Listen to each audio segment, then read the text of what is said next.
అందరికీ నమస్తే అండి. నిన్నటి అంశం వచ్చేసి భాషా భాగాలు. ఆల్రెడీ చెప్పుకున్నాం కదా. భాషా భాగాలు మొత్తం 5. అందులో మొదటిది మనం ఈరోజు నేర్చుకునేది నామవాచకం. నామవాచకం అసలు నామవాచకం అంటే ఏమిటి? దాని గురించి ఈరోజు తెలుసుకుందాం. నామవాచకం అనగా పేర్లను తెలిపే పదాలను నామవాచకం అని అంటారు. ఏమంటారు? పేర్లను తెలిపే పదాలను నామవాచకం అని అంటారు.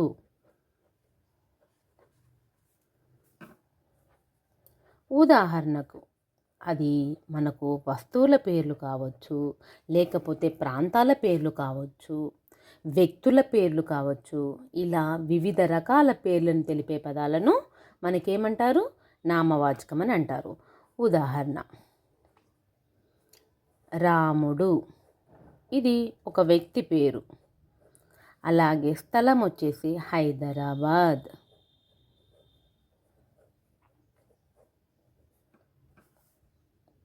ఓకేనా? ఇది వ్యక్తుల పేర్లు, ఇదేమో స్థలాల పేర్లు, ఇంకా పండ్ల పేర్లు కావచ్చు, జంతువుల పేర్లు కావచ్చు. ఇలా వివిధ రకాల వస్తువులైన ఏవైనా సరే వచ్చే పేర్లను ఏమంటారు? నామవాచకం అని అంటారు. జింక, జంతువు వచ్చేసి జింక. అలాగే కూరగాయల పేర్లు వచ్చేసి టమాటా. అలా మొదలైనటువంటి అన్నింటినీ మనకేమంటారు?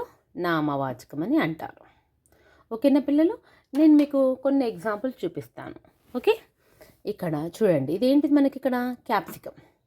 ఓకే, ఇదేంటిది? క్యాప్సికం అనేది కూరగాయలలో ఒకదాని పేరు. అలాగే ఇక్కడ చాక్లెట్ ఉంది, అవునా? ఇది దీని యొక్క పేరు చాక్లెట్ అని అంటాం. ఎస్. నెక్స్ట్ వన్, ఇక్కడ ఇదేంటిది? క్యారెట్. ఇది కూడా మనకు వెజిటేబుల్లో ఒక పేరు అన్నమాట. అలా వ్యక్తుల పేర్లు కావచ్చు, ప్రాంతాల పేర్లు కావచ్చు, స్థలాల పేర్లు కావచ్చు, ఏదైనా సరే తెలిపే పదాలను ఏమంటారు? నామవాచకం అని అంటారు. ఒకసారి నాతో పాటు చదవండి. పేర్లను తెలిపే పదాలను నామవాచకం అని అంటారు. ఉదాహరణకి ఏంటి? రాముడు, హైదరాబాద్, జింక, టమాటా, ఎట్సెట్రా. ఓకేనా పిల్లలు? Next topic సర్వనామం. సర్వనామం అనగా పేర్లకు బదులుగా వాడే పదాలను సర్వనామం అని అంటారు. పేర్లకు బదులుగా వాడే పదాలను సర్వనామం అని అంటారు.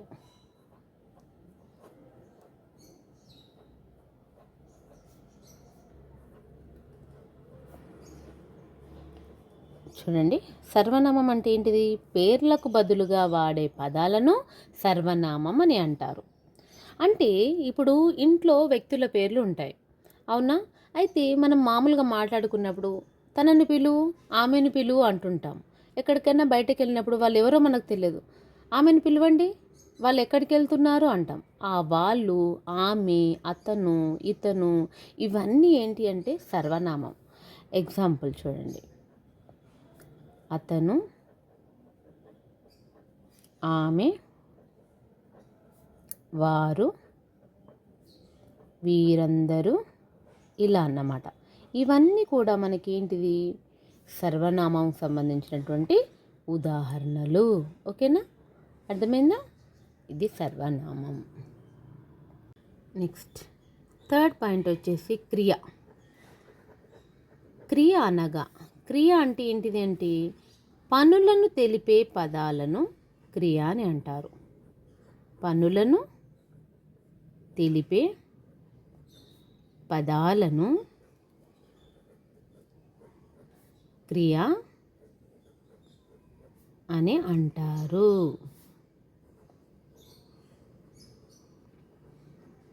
అంటే ఏదైనా పని చేస్తున్నాం, అవునా? ఆ పనిని తెలిపే పదాలను క్రియ అని అంటారు. ఎగ్జాంపుల్, నేను ఇక్కడ ఏం చేస్తున్నాను? ప్రజెంట్ రాస్తున్నాను, అవునా? ఉదాహరణ, రాస్తున్నాను. ఎవరైనా వచ్చారనుకోండి, అది కూడా క్రియ వచ్చారు. అలాగే తినడం తిన్నారు. ఓకే, ఆడుతున్నారు, చదువుకుంటున్నారు, పడుకుంటున్నారు, ఇవన్నీ కూడా మనకు క్రియ. ఇంట్లో ఫ్యాన్ తిరుగుతుంది, ఆ తిరగడం అనేది కూడా మనకు క్రియ. అంటే ఏదైనా సరే ఆ పనిని చేసే పదాన్ని ఏమంటారు? క్రియ అని అంటారు. అండర్స్టూడ్?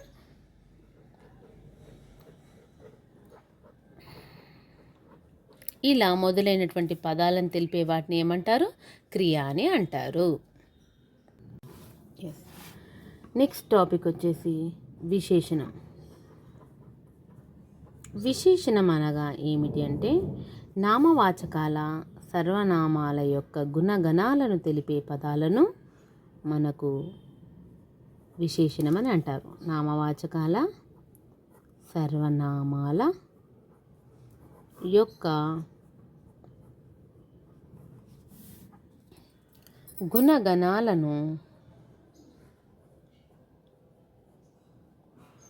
తెలిపే పదాలను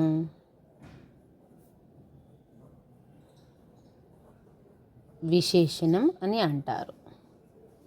ఏమంటారు? నామవాచకాల సర్వనామాల యొక్క గుణగణాలను తెలిపే పదాలను విశేషణం అని అంటారు. అంటే ఇప్పుడు మనం ఇంతకుముందే చెప్పుకున్నాం ఏమని? పేర్లను తెలిపే వాటిని ఏమంటున్నాము? నామవాచకం. అలాగే పేర్లకు బదులుగా వచ్చే వాటిని ఏమనుకుంటున్నాము? సర్వనామం. అవి చేసే పనులను తెలిపేది క్రియ. మరి ఇక్కడ ఏమంటున్నారు? విశేషణం అంటే నామవాచకం సర్వనామం యొక్క గుణగణాలను తెలిపే పదాలను విశేషణం అని అంటారు. అంటే ఎగ్జాంపుల్, తీయగా, పుల్లగా, చేదుగా, మంచి, చెడు, ఇలా మొదలైనటువంటి పదాలను ఏమంటారు? మనకు విశేషణం అని అంటారు. ఇప్పటిదాకా మీకు చెప్పాను ఇదేంటిది? చాక్లెట్. మరి చాక్లెట్ ఎలా ఉంటుంది? తీయగా ఉంటుందా, చేదుగా ఉంటుందా? తీయగా. ఇది తింటే ఎలా ఉంటుంది? తీయగా ఉంటుంది. అంటే దీని యొక్క స్వభావాన్ని, గుణాన్ని తెలుపుతుంది. ఓకేనా? నెక్స్ట్ వన్, అలాగే ఇదేంటిది? క్యారెట్. క్యారెట్ తీయగా ఉంటుందా, ఎలా ఉంటుంది? తీయగా ఉంటుంది. ఓకే, ఈ తీయగా అనేది కూడా మనకి ఏమవుతుంది? విశేషణం. అలాగే ఇది ఇక్కడ చూడండి ఎలా ఉంది? ఏ రంగులో ఉంది? మనకి ఇక్కడ ఆరెంజ్ రంగులో కనిపిస్తుంది. అవునా? ఇది కూడా మనకు విశేషణం. ఇక్కడ చూడండి క్యాప్సికం. క్యాప్సికం అనేది ఏ రంగులో ఉంది? ఆకుపచ్చ రంగు. ఎస్. ఇంకొకటి ఇదేంటిది? పచ్చిమిర్చి. మరి పచ్చిమిర్చి ఎలా ఉంటుంది? తీయగా ఉంటుందా, కారంగా ఉంటుందా? కారంగా. మరి ఇది తిన్నామంటే మనకి ఎలా ఉంటుందని టేస్ట్? కారము. మో అంటాం తినగానే. మరి ఇక్కడ దీని యొక్క గుణాన్ని, స్వభావాన్ని తెలిపేది ఏంటిది మనకు? చెప్పండి. విశేషణం. అండర్స్టూడ్? నెక్స్ట్, పాలు ఎలా ఉంటాయి? తెల్లగా ఉంటాయి. అవునా? పాలు ఎలా ఉంటాయి? తెల్లగా ఉంటాయి. ఇక్కడ తెలుపు అనేది కూడా మనకేంటిది? విశేషణం. అర్థమవుతుందన్నా? భాషా భాగాల్లో నెక్స్ట్ టాపిక్ వచ్చేసి మనకు అవ్యయం.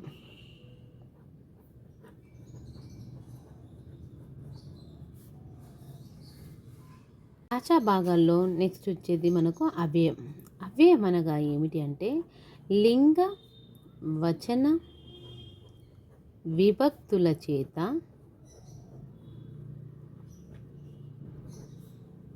మార్పు చెందని పదాలను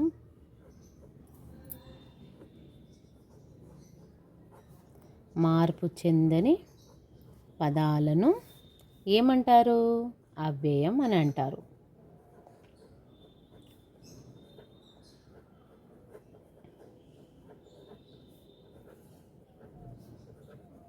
అవ్యయం అని అంటారు. ఇక్కడ చూడండమ్మా, లింగము. లింగము అంటే ఏంటిది? స్త్రీలింగం, పుంలింగం. ఓకేనా? అలాగే వచనాలు అంటే ఏకవచనం, బహువచనం. విభక్తులు అనగా ప్రథమ విభక్తి, ద్వితీయ, తృతీయ, ఇవన్నీ విభక్తులు ఉన్నాయి కదా, వాటి చెంద మార్పు చెందినటువంటి పదాలను ఏమంటారు? అవ్యయం అని అంటారు. ఓకే, ఉదాహరణకు ఆహా, ఎక్స్ప్లెనేషన్ మార్క్ వస్తుంది, ఆశ్చర్యార్థకం గుర్తు. ఓహో, అనుక్షణం. ఇలాంటి పదాలన్నీ కూడా మనకు తెలిపేటివి ఏమిటి అంటే అవ్యయం. ఓకేనా పిల్లలు, నాకు తెలిసి మిగతా అన్నీ మీకు ఈజీగా ఉంటుంది, ఒక అవ్యయం మీదనే మీరు కాన్సన్ట్రేషన్ చాలా చేయాలి. ఓకే, మీరు టెన్షన్ పడాల్సిన అవసరం లేదు. కొంచెం మీరు అర్థం చేసుకుంటే చాలా ఈజీగా ఉంటుంది.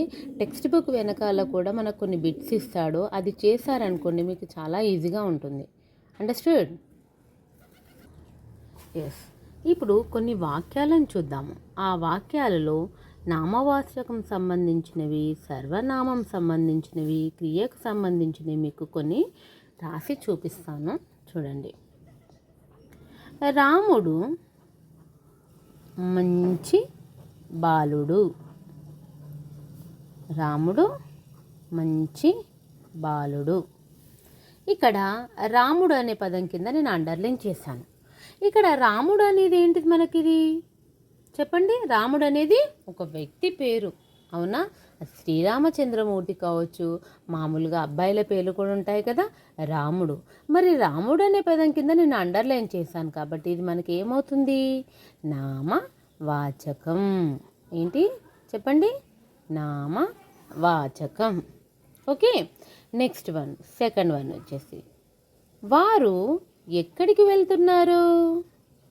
వారు ఎక్కడికి వెళ్తున్నారు. ఇక్కడ అండర్లైన్ చేసినటువంటి వర్డ్ ఇది ఏ భాషా భాగానికి చెందినది అంటే వారు అనేది ఏంటి మనకి ఇక్కడ సర్వనామం. ఓకేనా? ఇంగ్లీష్లో మనకు ఉంటాయి నౌన్, ప్రొనౌన్, వర్బ్ అని ఉంటాయి కదా, అలా అన్నమాట. నెక్స్ట్ వన్, క్రియ. ఆమె చదువుకుంటుంది. ఆమె చదువుకుంటుంది. ఇక్కడ నేను అండర్లైన్ వచ్చేసి చదువుకుంటుంది అనే దానికి ఇచ్చాను. మరి ఇప్పుడు ఇది ఏమవుతుంది? చదువుకుంటుంది అనేది ఒక పని, అవునా? కాబట్టి ఇదేంటి మనకు? క్రియ. ఓకే, నెక్స్ట్ వన్, ఆవు పాలు తీయగా ఉంటాయి. ఆవు పాలు ఎలా ఉంటాయి? తీయగా ఉంటాయి. మరి ఇక్కడ తీయగా అనే పదం ఏ భాషా భాగం చెందింది? విశేషణం. ఎస్. ఓకేనా? నెక్స్ట్ వన్, ఆహా ఈ తోట నందనవనంలా ఉన్నది. నందనవనంలా ఉన్నది. ఇందులో నేను ఆహా అనే పదానికి అండర్లైన్ చేశాను. మరి ఇది ఏ భాషా భాగం చెందింది అవుతుంది? అవ్యయం. చెప్పండి, ఏంటిది? అవ్యయం. ఓకేనా? ఇలా మీరు బిట్స్ని ప్రాక్టీస్ చేస్తే ఇది ఏ భాషా భాగానికి చెందినది అనేది మీకు చాలా ఈజీగా వచ్చేస్తుంది.